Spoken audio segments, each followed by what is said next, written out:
आज मैं आप सभी के लिए बिल्कुल सॉफ्ट एकदम फूले फूले दही पराठा की रेसिपी लेकर आए हैं। बहुत ही हेल्दी तरीके से और कई सारी परतों वाला पराठा बना के तैयार करेंगे, वो भी बिना मैदा का यूज किए सिर्फ गेहूं के आटे से। फिर भी पराठे हमारे बिल्कुल सॉफ्ट फूले फूले बनेंगे।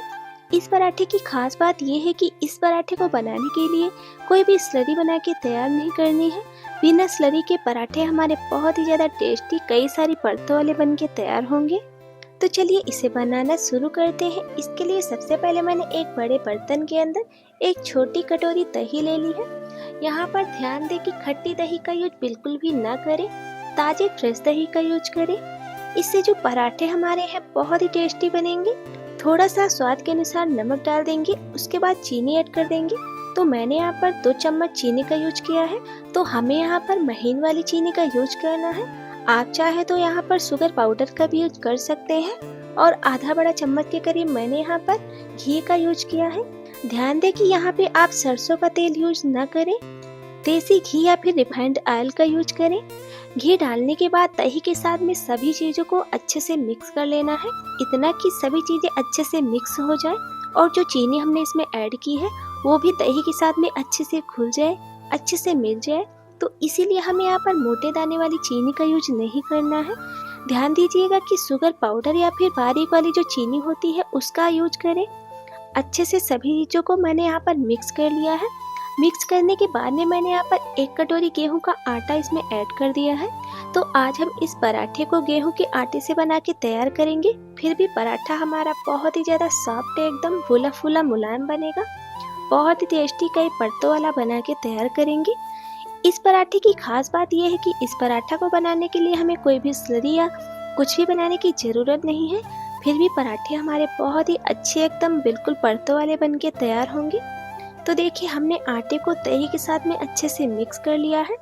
पहले हमें पानी का यूज बिल्कुल भी नहीं करना है। पहले अच्छे से सभी आटे को दही के साथ में मिक्स करना है। जब बिल्कुल अच्छे तरीके से आटा मिक्स हो जाए उसके बाद हमें इसमें थोड़ा थोड़ा पानी डालते हुए एक सॉफ्ट सा डो बना के तैयार करना है। ध्यान देना कि जो डो हमारा है बिल्कुल सॉफ्ट बन के तैयार होना चाहिए, तभी जो पराठे हमारे हैं बिल्कुल सॉफ्ट सॉफ्ट फूले बनेंगे। देखिए मैंने थोड़ा सा पानी इसमें डाल दिया है और इसे अच्छे से अपने हाथों से इस तरीके से मिक्स करते हुए इसका डो बना के तैयार करेंगे। देखिए बिल्कुल सॉफ्ट सा डो बना के हमने तैयार कर लिया है। इस तरीके से जो पराठे हम बनाएंगे बहुत ही अच्छे बन के तैयार होंगे। आप चाहे तो इस पराठे को मैदे के साथ भी बना सकते हैं, पर गेहूं के आटे से पराठे हमारे बहुत ही हेल्दी और टेस्टी बन के तैयार होता है। इन पराठों को आप बिना किसी टेंशन के बनाकर अपने बच्चों के लंच बॉक्स में दे सकते हैं, उनके ब्रेकफास्ट में भी खिला सकते हैं। जितना मन करे आप इसे हफ्ते में 2 से 3 बार बना सकते हैं। देखिए मैंने इसे 10 मिनट के लिए रेस्ट पर रख दिया था और 10 मिनट बाद इसे चेक कर लेते हैं। बहुत ही अच्छा और सॉफ्ट लचीला हमारा यहाँ पर डो बन के तैयार हो गया है।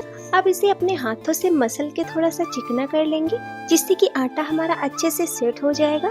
उसके बाद इस तरीके से नाइफ की हेल्प से इसकी लोइयां काट करके तैयार करेंगे। आप चाहे तो अपने हाथों से भी इसे तोड़कर लोइयां बना के तैयार कर सकते हैं। देखिए इस तरीके से मैंने 4 लोई बना के तैयार कर ली है। जो नॉर्मल रोटी होती है उससे थोड़ा बड़ी लोई बना के हमें तैयार करनी है, क्योंकि हमें यहाँ पर बड़े साइज का पराठा बना के तैयार करना है, जिससे पराठे हमारे बिल्कुल अच्छे बन के तैयार होंगे। अब यहाँ पर हमने एक लोई ले लिया है। अब इसे रोल करते हुए इसकी लोई को बनाकर तैयार कर लेंगे। अब हम यहाँ पर एक लोई को लेंगे, लोई के ऊपर थोड़ा सा सूखा आटा डाल देंगे। उसके बाद इसे हमें बेल लेना है। ध्यान दें कि हमें यहाँ पर सूखा आटा डालकर ही इसे बेलना है। इसे बेलते टाइम ऑयल का यूज ना करें। हमें यहाँ पर एक बड़ी सी रोटी बेल के तैयार करनी है। देखिए इस तरीके से बिल्कुल अच्छे से बेल कर तैयार करेंगे। एक बड़ी सी रोटी मैंने यहाँ पर देखिए बेल करके तैयार कर ली है। नॉर्मल रोटी से थोड़ा पतला ही बेलना है। अच्छे से बेलने के बाद हम यहाँ पर देसी घी का यूज करेंगे। आप चाहे तो इसकी जगह पर रिफाइंड ऑयल का भी यूज कर सकते हैं। सरसों का तेल बिल्कुल भी नहीं यूज करना है। देसी घी से जो हमारी लेयर है वो पराठे में अच्छे से खुल कर आएंगी। देसी घी को चारों तरफ अच्छे से लगा लेंगे। यहाँ पर कोई भी साटा या स्लरी का यूज नहीं करना है। घी को हमें यहाँ पर थोड़ा ज्यादा क्वांटिटी में अच्छे से लगाना है। देसी घी लगाने के बाद इस तरीके से देखिए कट लगाएंगे। नाइफ की हेल्प से इस तरीके से आप जैसा देख रहे हैं वैसे कट लगाने हैं और कट लगाने के बाद में एक एक करके इसे हमें फोल्ड करना है। बीच में थोड़ा सा पार्ट छोड़ देना है और इस तरीके से पूरा कट नहीं लगाना है। उसके बाद देखिए एक एक हिस्से को उठाएंगे और एक के ऊपर रखते जाएंगे। इस तरीके से जितने हिस्से हम इसके काट के तैयार करेंगे उतनी परतों वाला पराठा हमारा बन के तैयार होगा। तो देखिए सभी को हमने एक के ऊपर रखते हुए इसे अच्छे से फोल्ड कर दिया है। फोल्ड करने के बाद इस तरीके से लोई को बना के तैयार करना है, हल्का हल्का मोड़ते हुए। अच्छे से मैंने यहाँ पर एक लोई को बना के तैयार कर लिया है। अब इसके ऊपर थोड़ा सा सूखा आटा डालकर इसे हमें बेल लेना है। बहुत ही अच्छे से जो लोई है बन कर के तैयार हो गई है। ध्यान दें कि जब लोई को बनाने के बाद इसे बेले तो हल्के हल्के हाथों से ही बेलना है, बहुत ज्यादा प्रेशर से इसे नहीं बेलना है। हल्का इसे हमें मोटा ही रखना है। अगर आप इसे बहुत दबा दबा के बेलेंगे तो हमारी जो पराठे की परतें हैं वो अच्छे से खुलेंगी नहीं और आपस में ये चिपक जाएंगी। तो हमने यहाँ पर इसे हल्के हल्के हाथों से देखिए इस तरह से बेल करके तैयार कर लिया है। एक पराठा मैंने यहाँ पर बेल करके रेडी कर लिया है इस तरीके से। तो अभी हम इस पराठे को रख देते हैं एक प्लेट के अंदर। उसके बाद अपने दूसरे पराठे को भी बेल कर आपको दिखा देते हैं। अब रोटी के ऊपर हमें चारों तरफ देसी घी को अच्छे से लगाना है, यानी अच्छे से फैलाना है। ध्यान देना है कि हमें यहाँ पर घी को ना ज्यादा फैलाना है और ना ही ज्यादा कम, बिल्कुल मीडियम से अच्छे से घी को हमें लगाना है। इस तरीके से पराठे हमारे एकदम लेयरदार और कई परतों वाले बन के तैयार होंगे। अब थोड़ा थोड़ा गैप देते हुए नाइफ की हेल्प से इसे हमें कट करना है। तो इसे हमने लंबे पीसेस में इस तरीके से कट कर लिया है। कट करने के बाद इसकी साइडों से एक एक पट्टी को इस तरीके से उठाएंगे और एक के ऊपर एक इस तरीके से रखते जाएंगे। बहुत ही आराम से और अच्छे से बिल्कुल बराबर पट्टी को रखना है। इस तरीके से सभी पट्टी को हमें एक के ऊपर एक इस तरीके से रखते जाना है और उसके बाद अपने हाथों से दोनों साइड को हल्का सा खींच लेंगे इस तरीके से और ये हल्का सा बड़ी हो जाएगी। फिर एक किनारे को पकड़कर इस तरीके से दबाते हुए हल्का खींचते हुए टाइट से मोड़ लेंगे और अच्छे से फोल्ड कर लेंगे। इस तरीके से कई परतों वाली एक लोई हमारे यहाँ पर बन के तैयार हो गई है। अब इसे दबा देंगे और बहुत ही अच्छे से लोई हमारी बन के तैयार हो गई है। अब इसे हमें हल्के हल्के हाथों से बेल लेना है। थोड़ा सा ऊपर से सूखा आटा डस्ट कर देंगे और उसके बाद इसे हमें बेल करके तैयार करना है। इसे हमें बहुत ज्यादा पतला नहीं बेलना है, नहीं तो जो हमारे लच्छे हैं वो अच्छे से निकलेंगे नहीं और पराठा बनाने के बाद ये आपस में चिपक जाएंगी।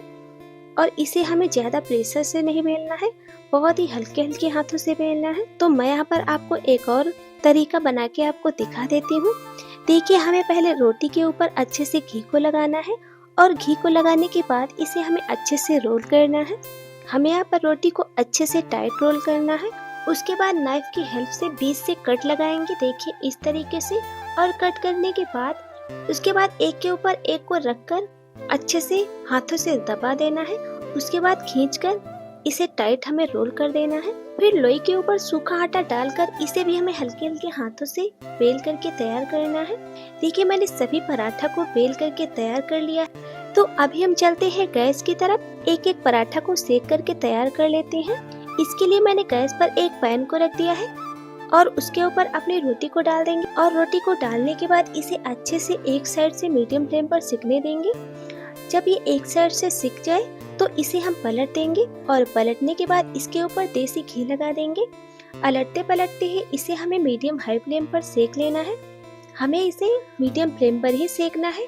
जब अच्छे से पराठा सिकने लगे उसके बाद हमें गैस की फ्लेम को हाई करके इसे हमें दोनों तरफ से अलटते पलटते हुए सेक लेना है। तो बहुत ही जल्दी से और बहुत ही टेस्टी सा पराठा हमारा बनके तैयार होता है।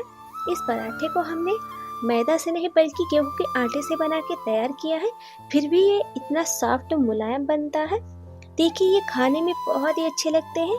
आपके घर में बड़े हो या बच्चे सभी को ये बहुत ही ज्यादा पसंद आएगा। अगर आप इसे एक बार बना के ट्राई कर लेंगे तो आप इसका स्वाद कभी भूल नहीं पाएंगे। तो देखिए देसी घी को लगाते हुए इसे मैंने अच्छे से अलटते पलटते हुए सेक कर तैयार कर लिया है। इसके ऊपर बहुत ही अच्छा कलर आ गया है और ये पराठा हमारा बहुत ही अच्छे से बन के तैयार हो गया है। तो अभी हम इसे एक प्लेट में निकाल लेते हैं और दूसरे पराठे को भी सेक लेते हैं। हमने इस तरीके से पराठे को बना के तैयार किया है। इसे भी पैन के ऊपर डाल देंगे और मीडियम टू हाई फ्लेम पर अलटते पलटते हुए घी को लगाते हुए इसे भी हमें अच्छे से सेक करके तैयार करना है। इस तरह से कई परतों वाला पराठा हमारा मिनटों में बनके तैयार हो जाता है। बहुत ही ज्यादा टेस्टी लगता है खाने में। तो अगर आप रोज रोज वही नॉर्मल पराठे बनाकर खाकर बोर हो गए हैं तो आप सिर्फ एक बार इस तरीके से दही पराठा बनाकर ट्राई करिएगा। सभी को घर में बहुत ही ज्यादा पसंद आएगा। इसके ऊपर भी मैंने देसी घी को लगाकर अलटते पलटते हुए अच्छे से सेक करके तैयार कर लिया है। तो देखिए मैंने यहाँ पर एक एक करके सभी पराठों को सेक करके तैयार कर लिया है। इन्हें एक प्लेट के अंदर निकाल लिया है। देखिए एकदम सॉफ्ट और बहुत ज्यादा लेयरदार पराठे हमारे बन के तैयार हुए हैं। इनकी एक एक लेयर बहुत ही अच्छे से खुलकर आई है। इन पराठों को आप नॉर्मल किसी भी सब्जी या फिर अचार के साथ भी खा सकते हैं। खाने में बहुत ही ज्यादा टेस्टी लगते हैं और बनाना बहुत ही ज्यादा आसान है। तो आप इसे एक बार जरूर से बनाकर ट्राई करिएगा। तो दोस्तों अगर आपको हमारी ये रेसिपी जरा सा भी पसंद आई हो तो एक लाइक और शेयर जरूर कर दीजिएगा। साथ ही अगर आप मेरे चैनल पर नए हैं और अभी तक आपने मेरे चैनल को सब्सक्राइब नहीं किया है तो प्लीज चैनल को सब्सक्राइब जरूर से कर लें। तो मिलते हैं नेक्स्ट रेसिपी के साथ नेक्स्ट वीडियो में। तब तक के लिए धन्यवाद। जय माता दी।